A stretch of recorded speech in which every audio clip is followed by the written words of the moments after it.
Yep. Oh, all right. Shalom. We are the Hebrew Israelites from the Indianapolis branch of the Great Millstone. And we're here to give all praises, glory, and honor to Yahweh, Yahweh, Ba'Hashem, Ba'Hashem, Yahweh Shai, Yahushai, Ba'Hashem, Ba'Hashem, Ba'Hakakwadash. Double honors to the apostles and elders of Great Millstone who rule well in teaching us this 100% truth. Salutations to them and our fellow Akim who labor in this truth week in and week out on the highways and byways. Also, salutations to the hopeful elect of the scattered 12 tribes of Israel, scattered to the four corners of the earth, that be like unto the speckled bird, also known as your Israelite foreigners, and your so-called Negroes, Latinos, and Native Americans. To you, we say shalom. All right, we're just going to get right into it. This is yet another installment of our For Thy Violence Against Thy Brother Jacob. We're going to be dealing with the George Stinney case, about the young man who was falsely accused of abusing, just to put it lightly, abusing two Edomite girls, Edomites also known as the so-called white man, for their brutal murder and alleged rape. So we're just going to get right into it. And just so you know, we'll put a link. We're going to get the high points of this video, of this article, and then we will put in the link of the comments the actual article where the information is coming from, and also stitch a small clip video to give another summary of what happened on who George Stinney was. All right, so we can go ahead and get started. It says, excuse me.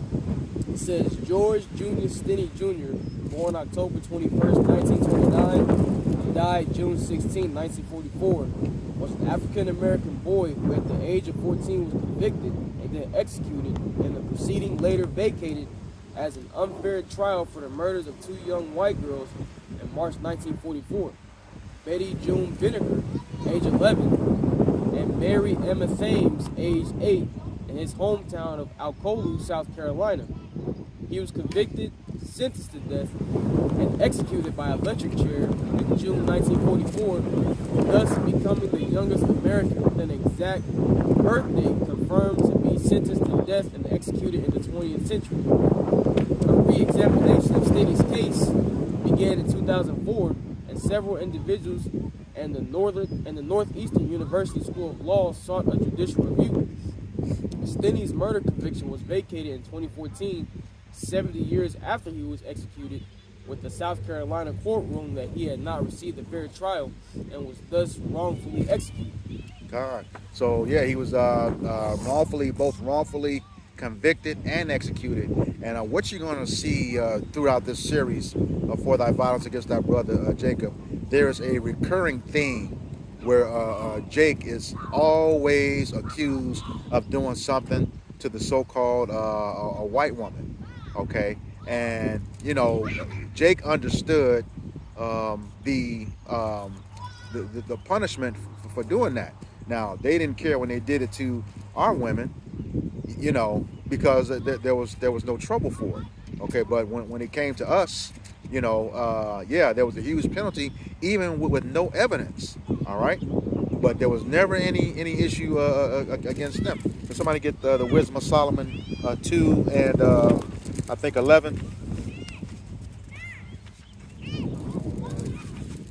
This book of Wisdom of Solomon, chapter 2 and verse 11. It said, "Let our strength be the law of justice, for that which is feeble is found to be nothing worth." So it said, let our strength be the law of justice. And we know according to Job 9:24 that the earth was given into the hands of the wicked. Who was the wicked? Esau, Edom, the so-called white man. And that's the thing, his strength, which is his wicked laws. Okay, also the sword is what he does. He says, and let the feeble be found nothing worth. Who is the feeble? That's us, the Israelites. All right, because the earth is given into his hand.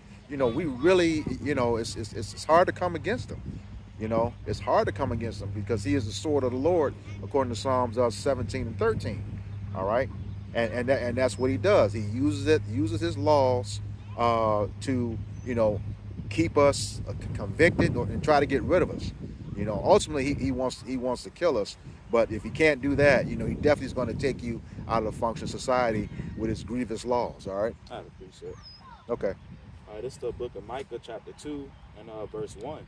It says, woe to them that devise iniquity and work evil upon their beds. When the morning is light, they practice it because it is in the power of their hand. Woe going into, destruction, man. Into them that devise iniquity. Who is this talking about? Mainly Esau, Edom, man. All right, because, hey, like the brother was saying, we understand that the Lord was, the Esau is in power right now. All right. And what did they choose to do with their power, man? They destroy the nation of Esau. I mean, the nation of Israel, man. Mm-hmm. All right, they that's all Esau wants to do, man, because they want that birthright back, and they not gonna get it, man. So they in power right now, and they choose to do with their power. Like I said, is to destroy Israel, man. I got a quick precept to back you up on that. This is the book of Psalms, chapter 94, verses 20 and 21. Verse 20, and it reads, shall the throne of iniquity have fellowship with thee, which frameth mischief by law? And who's the throne of iniquity? That's the nation of Esau, Edom. They're in rulership right now. That's what the throne symbolizes, okay? And it says, shall it have fellowship with thee? No. Their fellowship is, like you said in the very beginning, the days of my father Isaac, our hand. Pretty much when he dies, I'm going to destroy my brother Jacob. So they've been wanting to destroy us since the beginning. All right, that's been a long, perpetual hatred. Okay, which frameth mischief by law, and that's exactly what has happened here. What the Ox said in the opening, that he was wrongfully convicted, and wrongfully executed. That's what it goes into.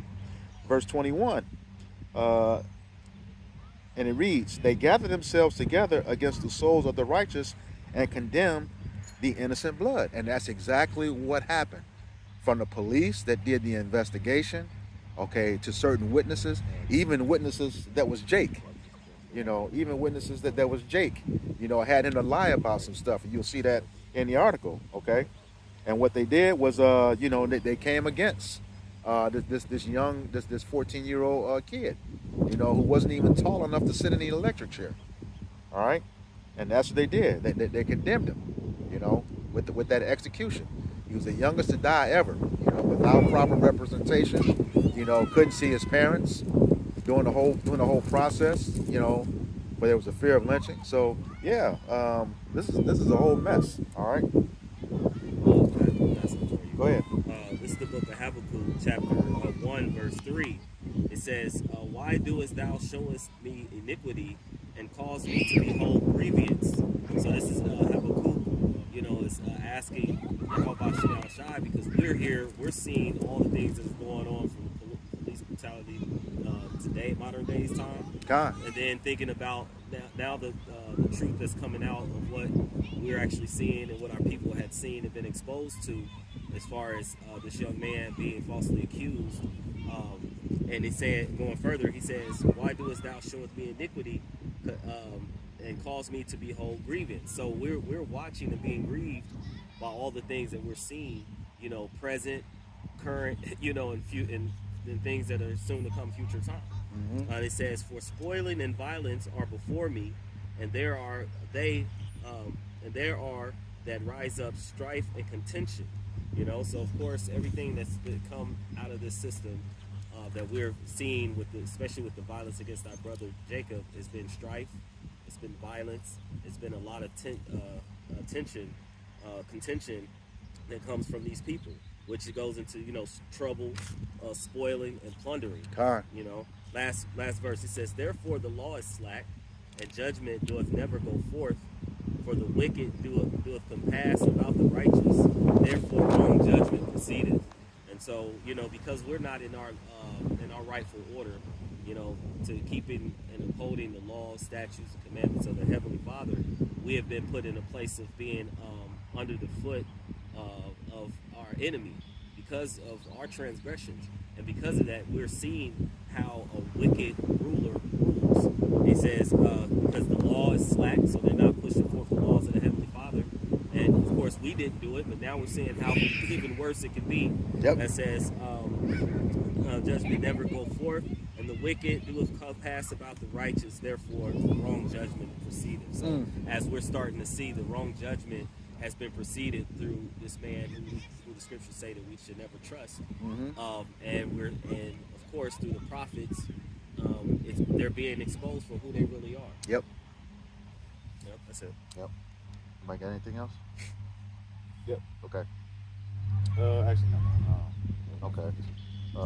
Yeah, you want to get into that background a little bit? You want me to skip through it a little bit? Yeah, you can just go through it. Alright, Come up with stuff.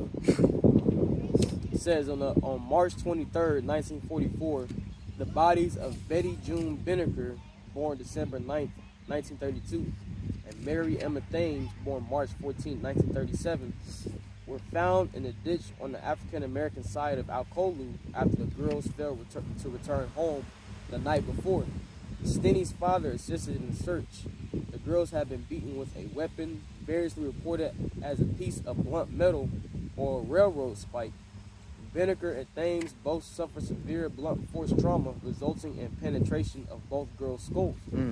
According to a report by the medical examiner, these wounds had been inflicted by a blunt instrument with a round head about the size of a hammer. The medical examiner reported no evidence of sexual assault to the younger girl, though the genitalia of the older girl were slightly bruised. It says the girls were last seen riding their bicycles looking for flowers. As they passed Stinney's property, they had asked Stinney and his sister Amy if they knew where to find maypops, a local name for passion flowers. According to Amy, she was with Stinney at the time. The police later established the murders occurred. According to an article reported by the Wire Services on March 24, 1944, the sheriff announced the arrest of George Junius and stated that the boy had confessed and led officers to a hidden piece of iron. So if you really catch that part, she's contending that she was with her brother at the time that was established. Okay, but we know, my father used to tell me, growing up in the South like that 100 so-called black people could tell the exact same story. All it would take is one white person to debunk the whole thing. That's just how it was in the South, which you're going to see here that happened with these so-called white witnesses like those police officers. All right. Somebody got a Psalm 58:3 real quick. Psalms 58.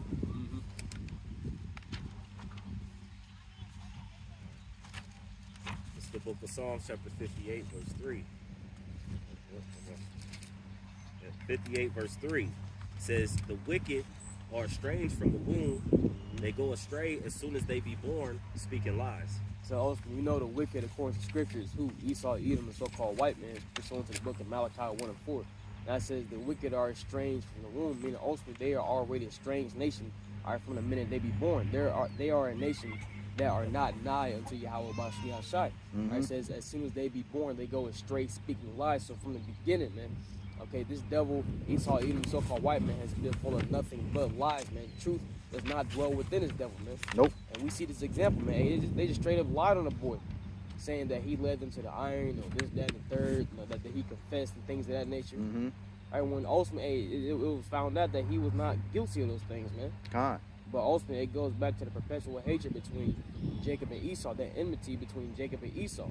Ultimately Esau, his hatred has led him to do unjust and vile things towards the nation of Israel, such as this, man. And this isn't the only case, man. Right, Nope. there are many other cases of so-called black men being wrongfully convicted and put to death based off the lie of the so-called white man or white woman. And when you actually go through the article, there was no written account of his confessions or anything. So it just goes to tell you it was all made up. Nothing that he signed. Everything, it was hearsay. Well, he was he was very underage, compared to like now time what they do with their legal laws of saying like that a kid could be on trial as an adult, 15 years of age, and sometimes it might be in certain states a little bit younger. But the thing about it is they took the parents. No one was able to be in there with him and with the authorities. I don't know if it's going to go into that in that read, but he was alone for the vast majority of that time under the care of these people. In a time frame where previously, because this is 1944, Yep. but like going back previously several, some years back, where these mobs would just walk in, they Yep. they could just get in and bum rush, the jail cell Yep. and pull the people out. Yep. Yeah, this is what you call the Jim Crow era, because you got to remember, even though slave owners received reparations for the loss of property, they were still mad because they didn't have any land. This is the South, which what the Confederacy was fighting for. Them dumb honkies will tell you it'll be for a heritage. No, you were fighting to preserve the right to have slaves. Okay, that's what you were fighting for. So that's where the Jim Crow was real heavy, in the South. That's not to say it didn't happen in the North, because there's a huge account of a lot of stuff happening in the North. You'll get a lot of accounts of that in a book called Without Sanctuary. But Esau's going to have to pay for this. He's going to have to pay for this. That was a 14-year-old kid. I mean, even though we know the scripture says no one perishes being innocent, that that execution, the way they did it was foul. Yep. Go ahead. Because the brother brought out that Psalms 58:3, saying that the wicked are estranged from the womb. All right, so I'm gonna get this precept real quick in the book of Jeremiah, chapter 13 and verse 23. It says, "Can the Ethiopian change his skin, or the leper his spots? Then may ye also do good that are accustomed to do evil." All right, so hey, if the wicked are estranged from the womb, all right, hey, they accustomed to doing evil, man. And there ain't nothing you can do to change Esau's spirit, man. Nope. All right, so they wickedly accused George Stinney. They wrongly accused him of the death of the murder of these two women, man. Mm-hmm. All right, and they didn't have no problem doing it at all. Nope. All right, and Esau, they that same spirit that they have is still here today, man. Yep. They just have to suppress it, man. Because times are different. But if Esau was allowed to do the things that they were doing back then, they would still do it, man. Yep. All right, because you can't change Esau at all, man. Nope. I just want to back you up on that, what you just said. You can't change them. This is the book of Ecclesiastes, chapter 7, verse 13, and it reads, "Consider the work of Yahweh, for who can make that straight which he hath made crooked?" So, hey, this dude is not going to change. It tells us the same thing in Isaiah 26:10. While he is in rulership, it says that favor be showed to the wicked, yet he will not learn righteousness. In the land of uprightness, he will deal unjustly and will not behold the majesty of Yahweh. Okay, and that's the thing. He has no consideration for Yahweh Bashem Yahushai. We see what he's doing in our land right now. He's totally defiled it. Totally defiled it, and doesn't even have all of it. According to the scriptures. Okay, but yeah, he says he's in rulership right now, so he has favor, but he will not learn righteousness. That dude is the absolute worst. They are as a people, and their system is just all messed up. All right. Yep. This is going to the investigation. It says George and his older brother John were arrested on suspicion of murdering the girls. John was released by police, but George was held in custody. He was not allowed to see his parents until after his trial and conviction. According to a handwritten statement, his arresting officer was H.S. Newman, a Clarendon County deputy, who stated, "I arrested a boy by the name of George Stinney. He then made a confession and told me where to find a piece of iron about 15 inches where he said he had put it in a ditch about 6 feet from the bicycle." In 1995, Stinney's 7th grade teacher, W.L. Hamilton, a black man, spoke in an interview with the Sumter Item about George. Hamilton stated, "I remember the day he killed those children. He got into a fight with a girl at school who was his neighbor. In those days, you didn't have to worry about children carrying guns and knives to school, but George carried a little knife, and he scratched this child with his knife. I took him outside, and we went for a little walk, and I talked to him. And said we went back into the school in a submissive way.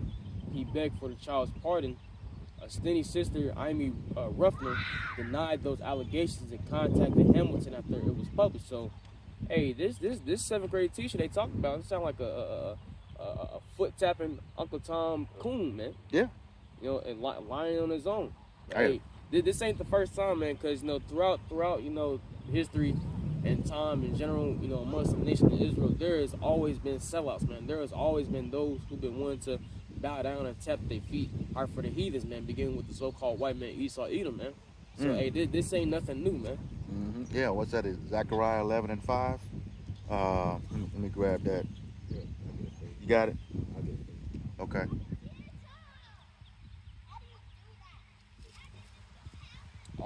This next little line goes into it. It says, Amy stated, I asked him why he would say something like that. She said, he told me someone paid him to say it. I don't know who paid him, but his exact words were, because they paid me. Hamilton died shortly after his interview was published, man. So, hey, this dude sold out for money, right? Live from, because hey, once money is in the picture, majority of Jake's integrity flies out the window. Yep. So this Scripture say a gift destroys the heart. Yep, the gift destroyed the heart. So this dude, he done sold out for money. And after he lied on the boy, guess what, man? The Lord judged his ass, man. Took his ass out the world, man. Hey, what you saw? Well, not only that, when he said he was killed shortly after that interview, dude, you didn't expose the people. Ain't no telling who you told on. So they took him out. Yeah, but the thing is, too, like the apostles, you heard the apostles and our elders say, it's like, man, you could buy a nigga cheap. So it's like he sold out. Just yeah, they said he could buy a nigga cheap. So it's like so he sold out, and knowing the severity of what speaking against the truth can be. Of course, Yahweh Shemiah Shai, in the end, he allowed for all. Like he said, there would be no stone left unturned. All things will be made manifest, and so we're seeing just through these examples that through the Spirit of Yahweh Shemiah Shai to show who these people are. Yep. And that is the sign of a 2/3 Yep. who will actually sell out. And then you see shortly after what his demise was. God, yeah, this is you got that Zechariah 11:5. Yeah, yes, sir. Okay. It's book of Zechariah, chapter 11, verse 5.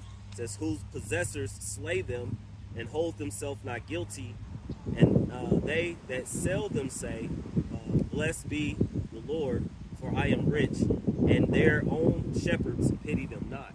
It says, who possesses slay them. Whose possession are we in right now? Esau Edoms, and the stuff that they do to, they hold themselves not guilty, even though it was later found out that it was, an Edomite who actually did commit these murders. Okay. It says, and they that sell them say, blessed be Yahweh, for I am rich. This dude sold out. Okay. This dude sold out his own brother. Okay. It says their own shepherds pity them not. And in this, that's talking about, the leaders at the time. But in this case, his teacher was a leader for him. He had no pity for him. He just confessed to a story that, he had no knowledge of, just because, he over some money. All right. And that's what that tell us in Exodus 23:2. You got it? Okay. It's the book of Exodus, chapter 23, and verse 2. It says, thou shalt not follow a multitude to do evil, neither shalt thou speak in a cause to decline after made to rest judgment. And that's what he did. He had no knowledge, that evil is, bad times, That's exactly what that teacher did. He spoke in a call to bring upon judgment of George Stinney. He followed the so-called white man. And we saw what his demise was after he, did that interview. That's the same stuff that happens today. You're seeing it every day now in the entertainment industry. All right, but yet and still, I think the brother said that he read that it was 70 years after that they exonerated him, which is it's messed up. His life is gone. Over a false accusation that they knew was false, and those Edomites that accused him, are going to have to pay for that. Well, I don't know if it's going to go into it, but the thing is, even at the time, the young man actually had told him, "Yeah, I seen the girls. Yeah. I did see them." So he was innocently speaking to them and trying to help the authority. They actually were going through the search, for the little girl, the parents and everything. Yep. And so, and they had word that it was a so-called white man who was of an affluent family. Yep. And so they had both pieces of evidence of who it could have been, but it never reached the affluent side. Mm-hmm. Well, that's the thing. He in that Wisdom of Solomon 2:11. He went after the feeble who was found nothing worth. They weren't. It was here again. That's what we was talking about earlier before we started the video. That whole open and shut case motto came from convicting Jake. It came from finding him wrong because he really had no defense. They could just make up stuff like they do now. Perpetual liars, as the brother brought out before. All right. Anybody got anything else? Okay. So with that, you got something? No, it's still some more. Oh, slack it. Go ahead. It says, following Stinney's arrest, his father was fired from his job at the local sawmill, and the Stinney family had to immediately vacate their company house. Wow. The family feared for their safety. Stinney's parents did not see him again before the trial. He had no support during his 81-day confinement and trial. He was detained at a jail in Colombia, 50 miles from Alcolu, due to the risk of lynching. Stinney was questioned alone without his parents or an attorney. Just real quick, it's something he had mentioned early, where he was like his parents. They were somewhat well-to-do as far as the rest of the blacks. His father had a pretty decent job, that could take care of, his family. And during that time, that's pretty good. And of course, immediately or shortly after, he had to uproot his whole family. He lost his job because another part in that I come across, they were saying that just like they do now today's time, if there's any allegations, let's say like with Kanye, if there were certain allegations, then they would take his shoe deal or some type of contract. Yep. If there's an allegation, and that actually is what happened to the father. Because of the allegations of the son, the company in which he worked for did not want to have any associations with him. Yep. So they got rid of him. And we already made mention of it, but he was only 14 years old, man. All right, and he we just read in the passage, man. It said he had no support. His confinement for 81 days, man. And a 14-year-old kid, they don't really know what's going on, man, for the most part. All right, so you got to think how that made him feel, man. All right, he was wrongly convicted, and then he couldn't even see his parents, man. Yeah. He couldn't get no support from his parents at all, man. And then, if you go further down on, it speaks about how. Are we gonna get into the trial, or? We can get a little bit into it. We can get a little bit into it. There's a couple key points. Yeah, a couple of key. But just like you were going into, as we went on into the article, he was too small to sit in the seat. They had to prop him up on the Bible, which begs the question now: did he really have the strength and wherewithal to do the damage to those girls that they said he did? All right.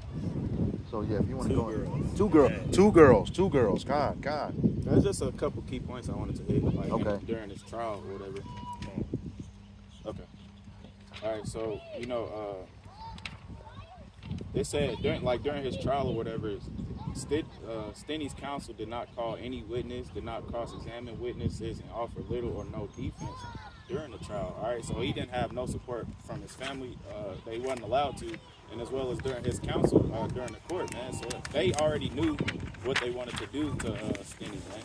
All right, and the two girls that had got murdered during March of that year, and he was executed in June. So it was only like a 3-month period from the death of those girls until he was executed, man. So Esau already knew what they wanted to do, man. All right, so that goes to show you, the scriptures tell you in the book of Sirach 12:10, hey, to never trust our enemy, man. right? Because Esau is always going to, at the end of the day, they always going to show their horns, man. Yep. All right? Yeah, that's all. I ain't want to get too deep Yeah. into it.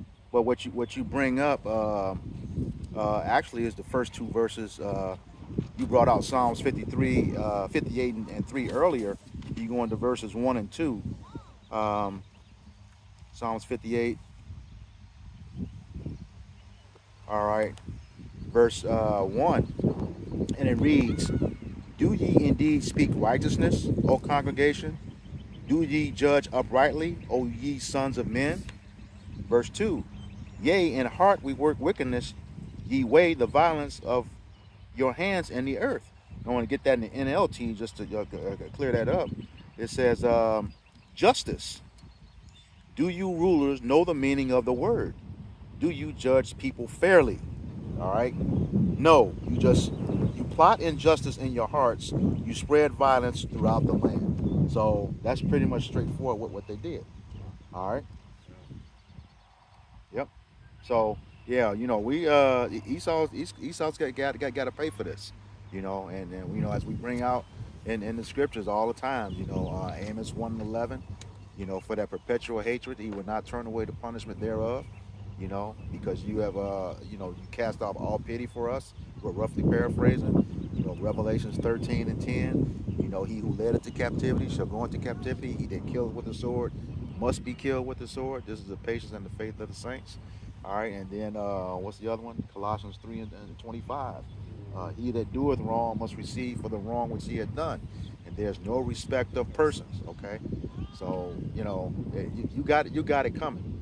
You got it coming. As the scriptures say, he has reserved the wicked, for the day of wrath, according to Job 21 and 30.